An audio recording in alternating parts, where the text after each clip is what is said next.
Selamat mendengarkan podcast ini. Pernahkah saudara berpikir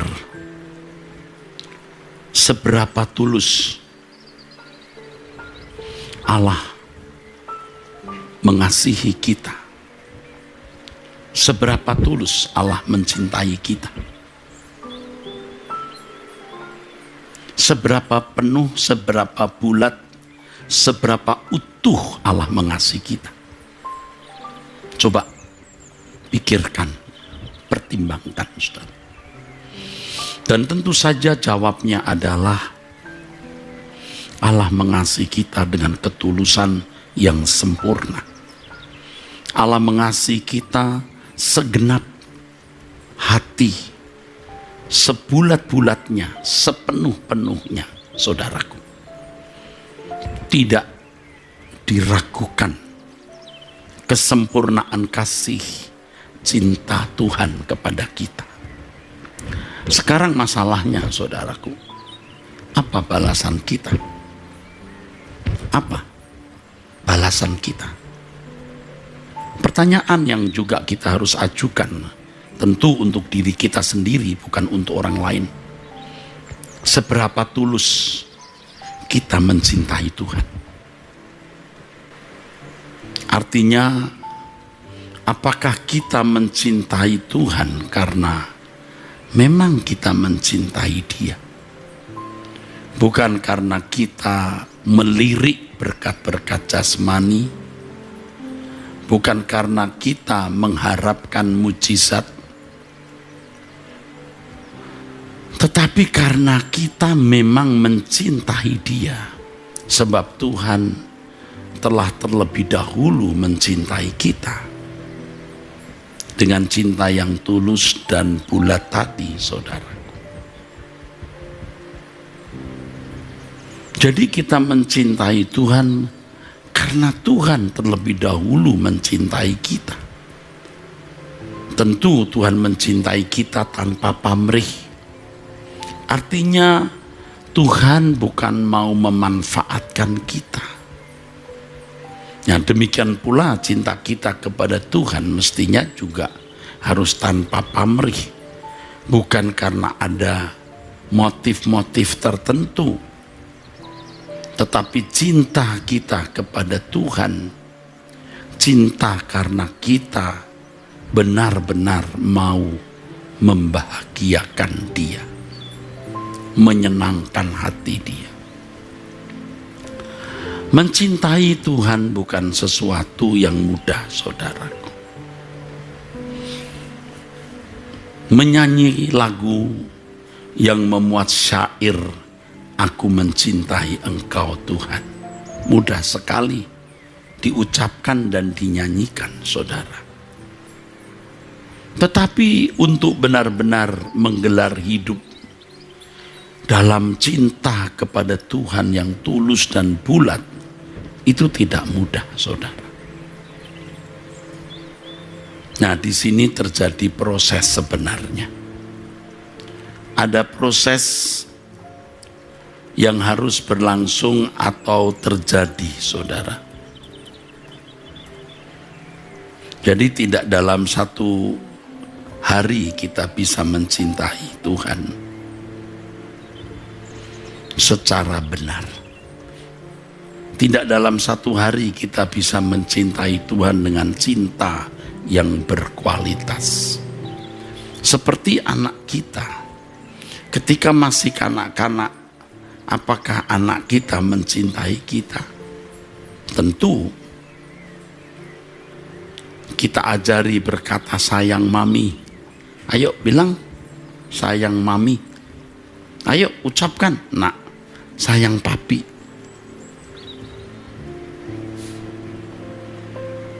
Ayo katakan I love you mom. Anak bisa mengucapkan. Tapi apakah anak itu sudah benar-benar mengasihi orang tua?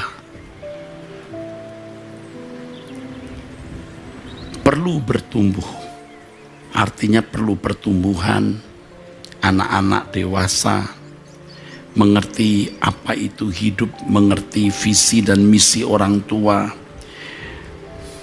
mengerti filosofi cara berpikir orang tua, dan tentu diharapkan anak-anak mengikuti jejak orang tua.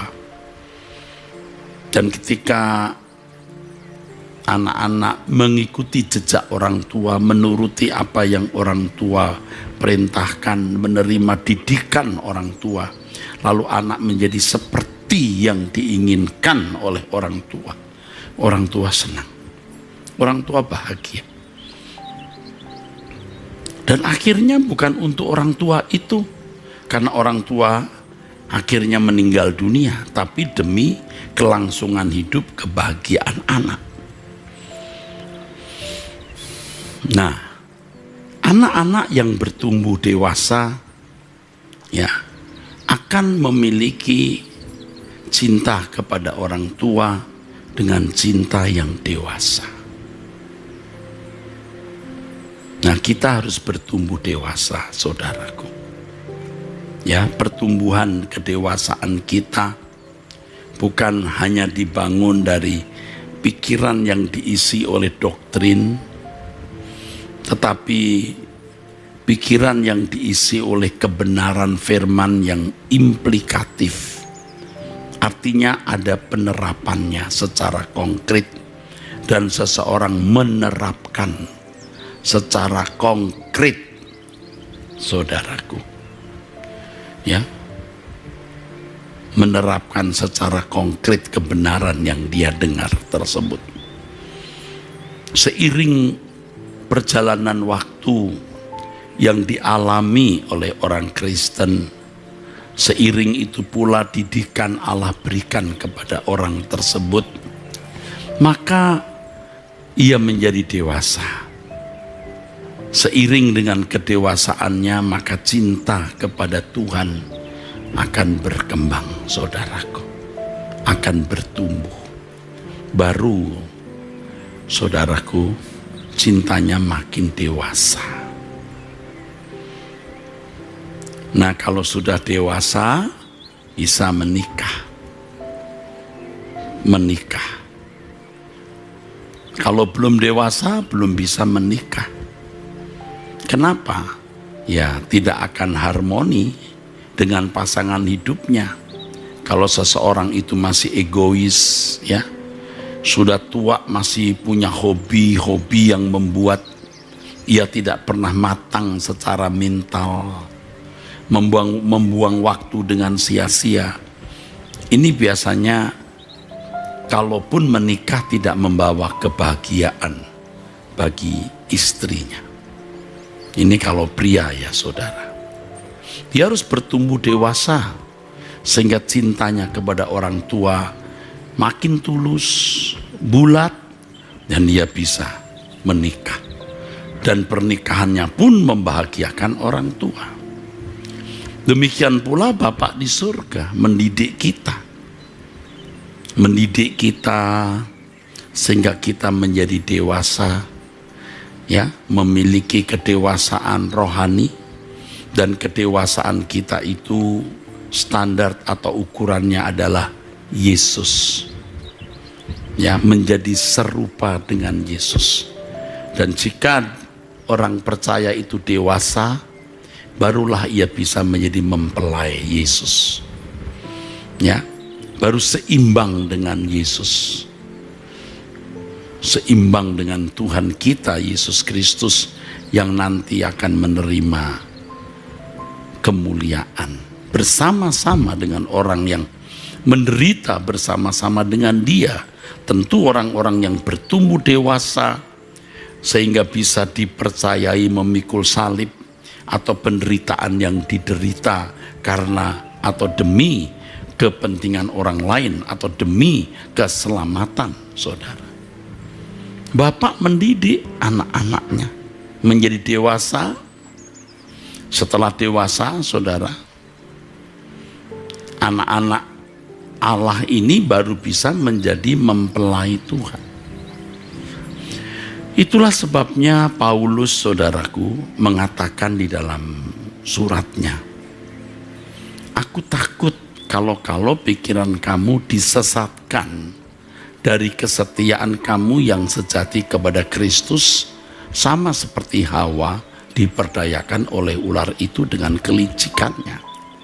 2 Korintus 11 ayat 3. Kalau Rasul Paulus ya menyatakan dirinya itu takut, ini tentu bukan sesuatu yang main-main.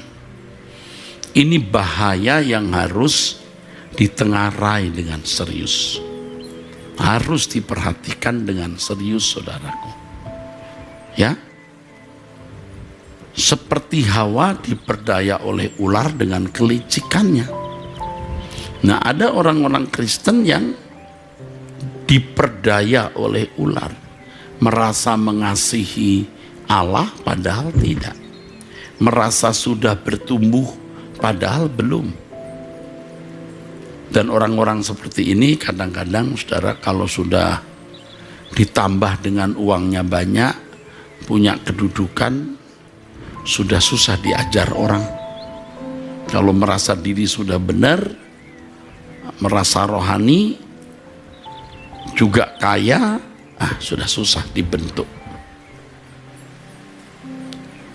Ya, tuh Paulus mengatakan begini, sebab aku cemburu kepada kamu dengan cemburu ilahi. Jadi bukan cemburu karena seks, cemburu dengan cemburu ilahi. Karena aku telah mempertunangkan kamu dengan kamu kepada satu laki-laki untuk membawa kamu sebagai perawan suci kepada Kristus. Menjadi perawan suci itu seorang yang benar-benar hidup tidak bercacat, tidak bercela. Orang yang tidak terikat dengan dunia, orang yang tidak memiliki kesenangan-kesenangan yang tidak berguna untuk pekerjaan Tuhan. Ya, kita harus belajar, saudaraku. Sampai tua seperti ini pun saya juga belum tuntas rasanya, tapi saya mau mengalami finishing well, ya, berakhir dengan baik. Ini sudah hari-hari dan tahun-tahun terakhir saya sebelum saya dipanggil pulang Tuhan. Dan ini cukup membuat saya lumayan tegang, saudaraku. Sebab saya tidak ingin menghadap Bapak dengan keadaan belum serupa dengan Yesus. Berarti tidak layak menjadi perawan suci. Nah, oleh sebab itu kita periksa diri kita.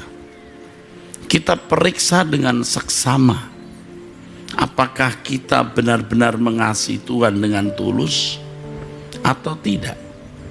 Apakah kita memiliki hati yang utuh dan bulat mencintai Tuhan atau belum? Kalau Allah tidak diragukan, kasih-Nya yang sempurna kepada kita, sempurna, saudaraku. Nah, kita sekarang harus bertumbuh dewasa melalui kebenaran firman yang kita dengar, melalui pengalaman hidup setiap hari, melalui doa. Nah, artinya doa itu bukan hanya sebelum makan berdoa, sebelum tidur berdoa, tapi ada waktu untuk duduk diam di kaki Tuhan. Nah, pengalaman itu mendewasakan, saudara. Ya, pengalaman itu mendewasakan. Dan inilah yang membuat seseorang menjadi dewasa dan memiliki cinta yang matang atau dewasa. Kalau anak kecil berkata sayang mami, tapi dia tidak buat apa-apa dan memang tidak bisa buat apa-apa, ya orang tua peluk anak-anak ini walaupun kadang-kadang malah menjengkelkan. Tapi ketika anak menjadi dewasa, ia akan berkata kepada orang tua terlebih dulu, Mama, aku buat apa untuk Mama? Aku bisa buat apa untuk Papa? Begitu, saudaraku. Nah, cintanya itu menjadi bulat atau utuh. Saudaraku sekalian, bagaimana kita bisa mencintai Tuhan dengan cinta yang bulat atau utuh? Itu tergantung kita masing-masing, ya. Tergantung kedewasaan kita. Jadi kalau saudara tidak ngotot bertumbuh menjadi makin dewasa, Anda tidak bisa mencintai Tuhan. Tidak bisa. Bagaimanapun caranya tidak bisa. Lagi pula saudara tidak cukup memiliki bekal, modal untuk mencintai Tuhan. Ya, kita mencintai orang perlu modal, saudara. Kalau kita berkata kepada seseorang, I love you, I have to do something for you, make you happy. Kalau kita berkata, I love you Lord, harus bisa pleasing God, menyenangkan Dia. Nah, kalau kita tidak dewasa rohani, kita mau menyenangkan pakai cara apa? Nah, orang-orang Kristen sering pakai shortcut. Pokoknya nyanyi, aku mengasihi Engkau Yesus dengan segenap hatiku. Dia merasa dengan nyanyi, menari di hadapan Tuhan, mengangkat tangan, berbahasa roh, dia merasa sudah mencintai Tuhan. Nah, ini kalau untuk orang Kristen baru, Tuhan maklum, saudara. Tetapi kalau untuk yang dewasa rohani, Tuhan tagih. Apa buktinya kau mencintai aku? Apa buktinya kau mencintai aku? Jadi harus bertumbuh dewasa untuk bisa membuktikan cinta kita kepada Tuhan. Ya. Untuk bisa membuktikan cinta kita. Jadi seiring dengan pertumbuhan kedewasaan kita, cinta kita kepada Tuhan matang. Kita berurusan dengan Tuhan bukan karena kita memiliki kebutuhan-kebutuhan yang belum tercukupi. Kita berurusan dengan Tuhan bukan karena kita mau mendapatkan berkat-berkat jasmani, apalagi mau mengatur Tuhan, tapi kita mau menyenangkan Dia.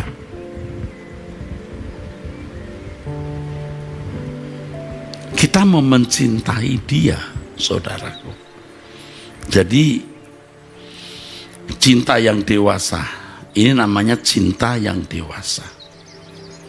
Dengan cinta yang dewasa itu, saudaraku, kita punya bekal, kita punya modal. Tidak uang, bukan uang dulu. Ya tentu nanti akhirnya kita harus memiliki produktivitas hidup. Punya produktivitas. Kalau orang berkata aku cinta padamu Tuhan, ya tentu harus ada buktinya. Tetapi yang pertama, saudaraku, tidak bicara mengenai uang atau barang, ya. Hati yang tulus mencintai Tuhan, hati yang tulus mau menyenangkan dan menyukakan hati Tuhan, saudara. Nah, setelah itu baru kita bisa memenuhi yang dikatakan firman Tuhan. Baik kamu makan atau minum atau melakukan sesuatu yang lain, lakukan semua untuk kemuliaan Allah. Jadi hidupnya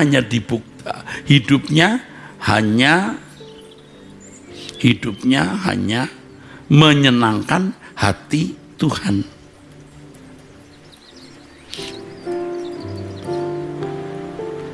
Saya percaya dengan apa yang saya kemukakan ini, saudara-saudara, ya, memanfaatkan kesempatan. Kalau kesempatan ini berlalu, saudara tidak pernah mencintai Tuhan. Jadi harus dewasa rohani supaya Anda memiliki kapital atau modal untuk mencintai Dia. Bukan ngomong doang, bukan ucapan saja, tetapi hati yang benar-benar menghormati Tuhan. Nah, orang yang tulus menghormati Tuhan dari hati, pasti dia akan bekerja keras, berkarir, dan melakukan segala sesuatu yang berguna untuk pekerjaan Tuhan. ya, yang berguna untuk pekerjaan Tuhan. Yang orang-orang seperti ini juga tidak akan terikat lagi dengan dunia, saudara. Seiring dengan pertumbuhan rohani kita hidup suci, hati tidak terikat dengan dunia, maka nggak ada lagi persepuluhan, buah sulung, nggak perlu. Segenap hidup kita milik Tuhan. Ini bukan berarti uang saudara harus diberikan ke gereja semua, bukan. Tapi saudara memiliki kesediaan. Apapun yang Tuhan mau ambil dari hidup saudara, saudara relakan. Nah, kalau saudara tidak rela, Tuhan juga tahu Anda tidak rela, dan Tuhan tidak perlu memaksa Anda untuk menyerahkan milik Anda kepada Tuhan. Saudara, jangan heran ya kalau di 1 Korintus 16 ayat 22 firman Tuhan mengatakan, terkutuklah orang yang tidak mengasihi Tuhan. Jadi orang-orang yang masuk ke dalam kerajaan surga, orang yang mengasihi Tuhan. Kalau bagi umat perjanjian baru, umat pilihan, mereka harus mengasihi Tuhan dengan segenap hati, jiwa, akal budi, dan kekuatan. Matius 22 ayat 37 sampai 40. Mereka harus mengasihi Tuhan lebih dari mencintai nyawanya sendiri. Orang-orang yang rela kehilangan nyawa, orang-orang yang rela tidak memiliki jodoh kalaupun diizinkan Tuhan tidak menikah, tidak merasa kurang walaupun tidak punya anak. Nah, orang-orang yang tidak terikat dengan dunia ini baru menjadi perawan suci di hadapan Tuhan. Saya tidak katakan yang menikah berarti tidak bisa menjadi perawan suci. Kalau saudara dikehendaki Allah menikah, Anda tidak menikah, Anda salah. Tetapi kita tidak terikat dengan dunia ini, saudara. Kita tidak terikat dengan apapun dan siapapun. Orang yang memiliki hati seperti ini pasti kebaca oleh Tuhan. Keharumannya menembus langit sampai ke tahta Bapa di surga. Dan kita rindu ya memiliki hati seperti ini. Hati seperti ini kita rindu, saudaraku. Kita rindu sekali. Saya rindu memiliki hati seperti ini. Makanya bertumbuh dewasa, mendengar firman, ya, terus perhatikan setiap peristiwa hidup yang melaluinya kita didewasakan, hidup dalam persekutuan dengan Tuhan dalam doa pribadi.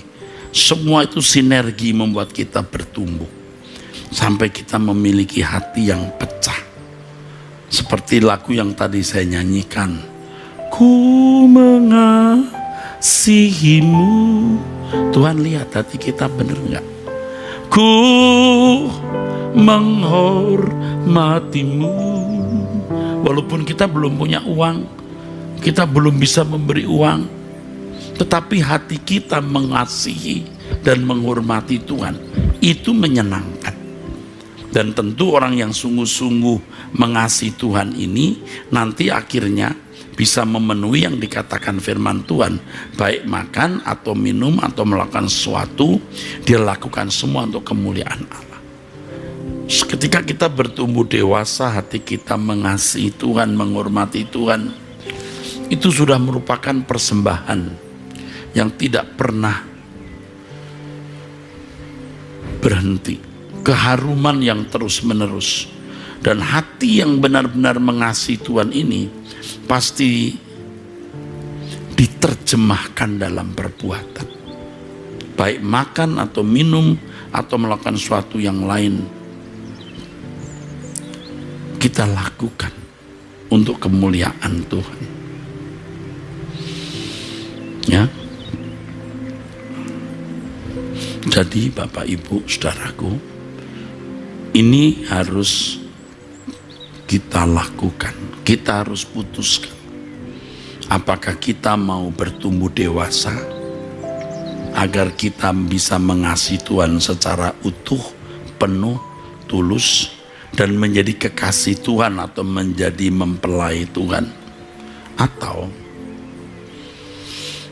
saudara menjadi manusia biasa yang terikat dengan dunia dan dosa.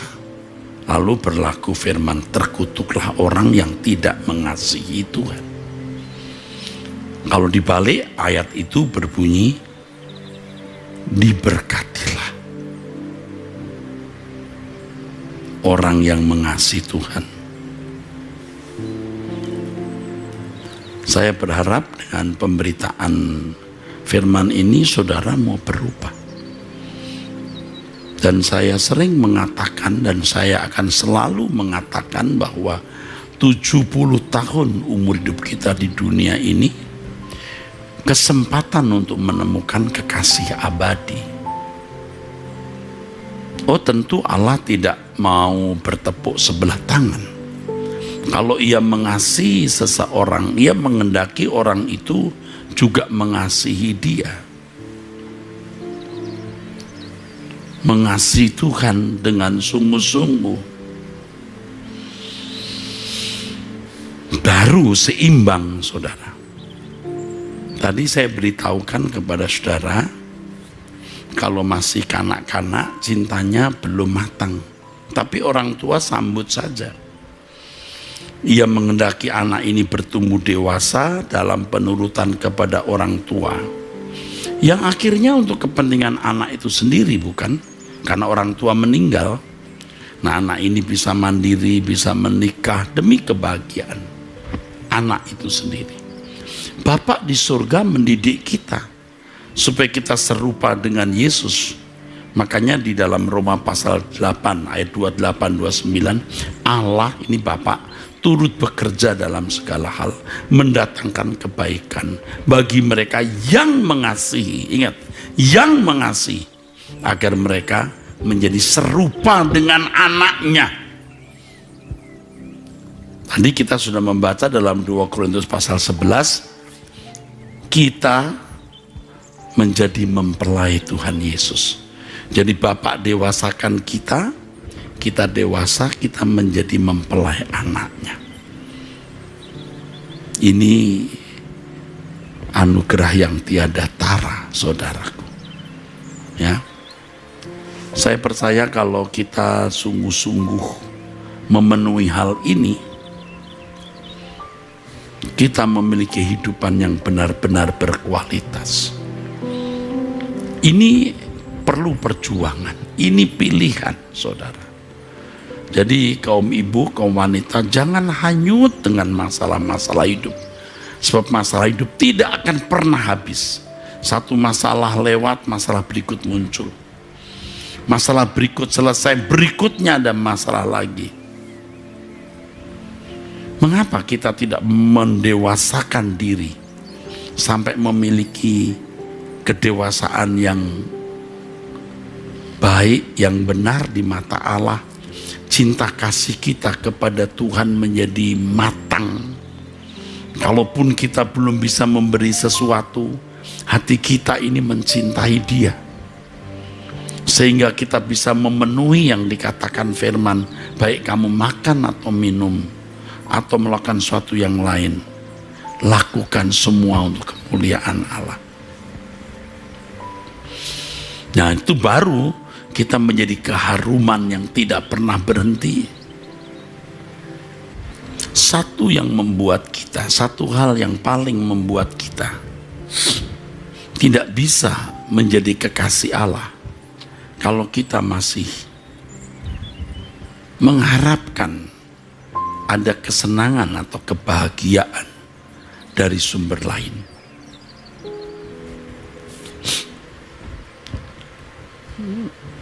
Seperti misalnya begini, saudara punya masalah. Saudara berpikir kalau masalah ini selesai aku bahagia. Kalau untuk orang Kristen yang dewasa, itu sudah merupakan tindakan salah. Itu sudah merupakan tindakan yang keliru. Kalau Kristen yang belum dewasa bisa ditolerir, bisa dimaklumi. Tapi kalau sudah umur seperti saya ini, sudah jadi pembicara, kalau masih berpikir, wah ini masalah, kalau lewat aku senang. saya tidak menghormati Tuhan. Dan ironisnya itu kadang-kadang masih saya lakukan.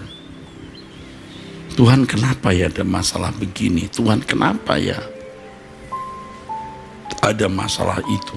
Sehingga kita tertekan. Sehingga kita tidak bersukacita di dalam Tuhan.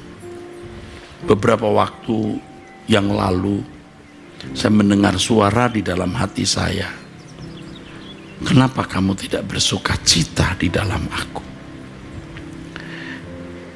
Beban saya berat, Tuhan. Aku lelah. Aku tanggalkan kesenangan demi kesenangan. Lalu rasanya hidup ini menjadi sepi dan berpikir cari apa lagi. Bagus kalau kita bisa menikmati sukacita di dalam Tuhan. Tapi kadang-kadang malah kita jadi berduka. Berduka kadang-kadang juga tanpa alasan. Kenapa aku berduka? Nah, saudaraku, kalau kita mau menjadi kekasih Tuhan, jangan punya kesenangan kecuali Tuhan satu-satunya kesenangan kita. Tuhan satu-satunya kebahagiaan kita. Dengan sikap seperti ini, kita menyanjung Tuhan, kita menghormati Dia, kita memuja Dia, saudara.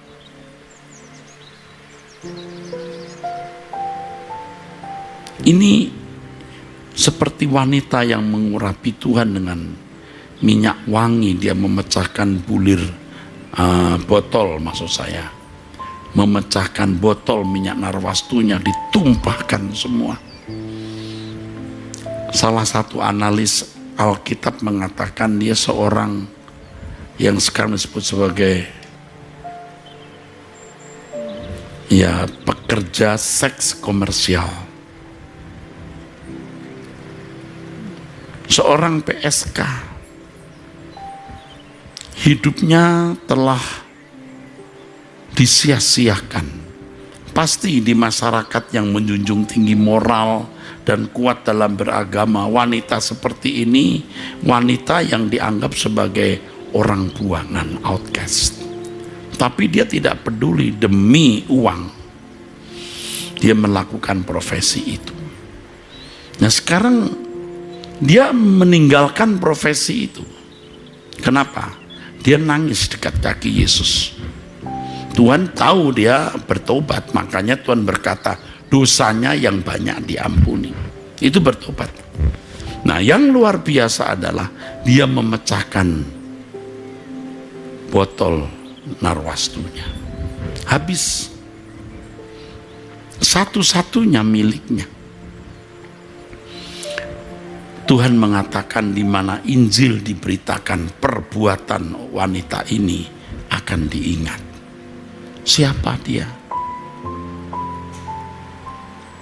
Pekerja seks komersial. Siapa dia? Pekerja seks komersial. Tapi hati yang mengasihi Tuhan membuat ia diingat. Nah, saudaraku, ini pelajaran berharga untuk kita.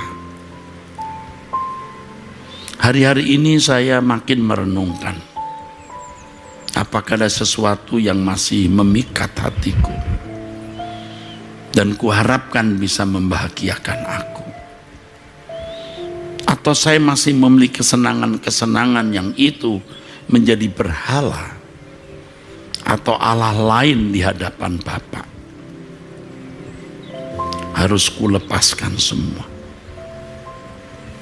Harus kutanggalkan semua.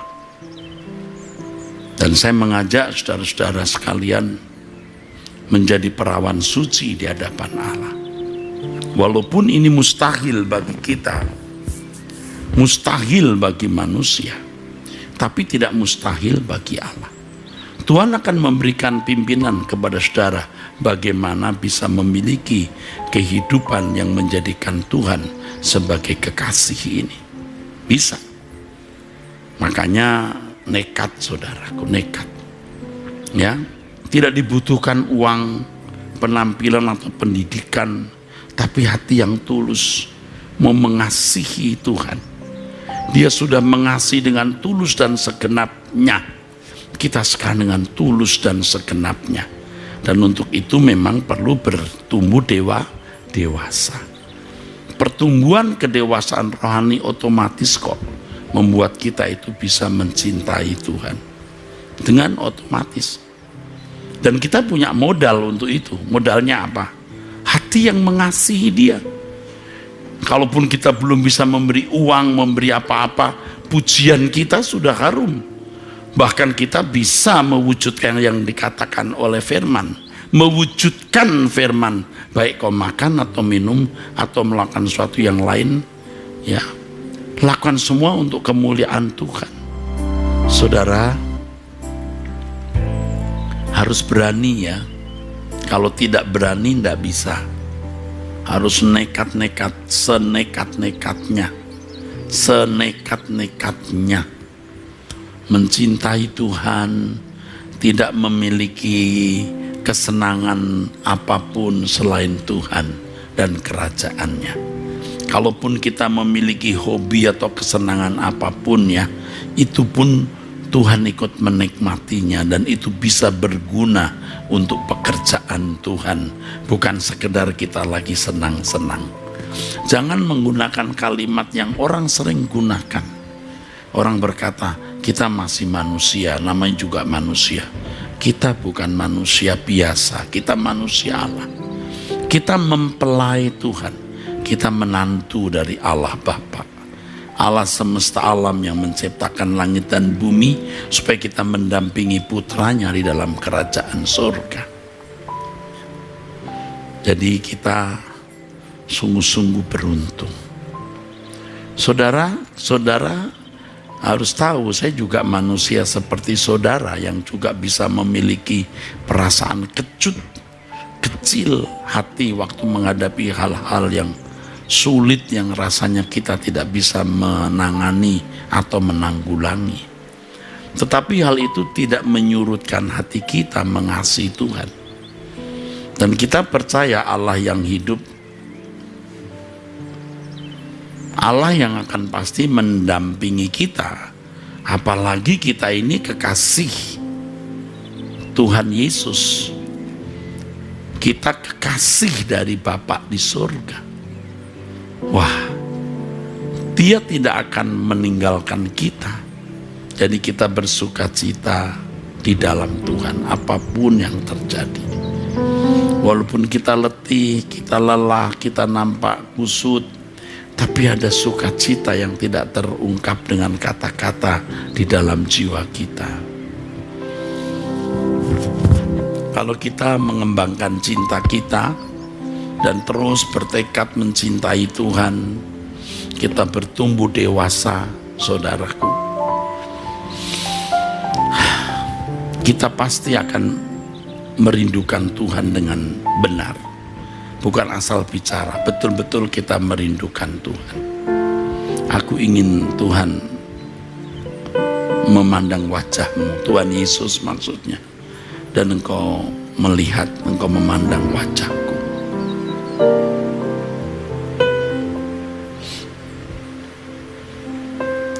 Kaum ibu, kaum wanita, jangan sia-siakan kesempatan untuk menjadi kekasih Tuhan ini, ya. Amin.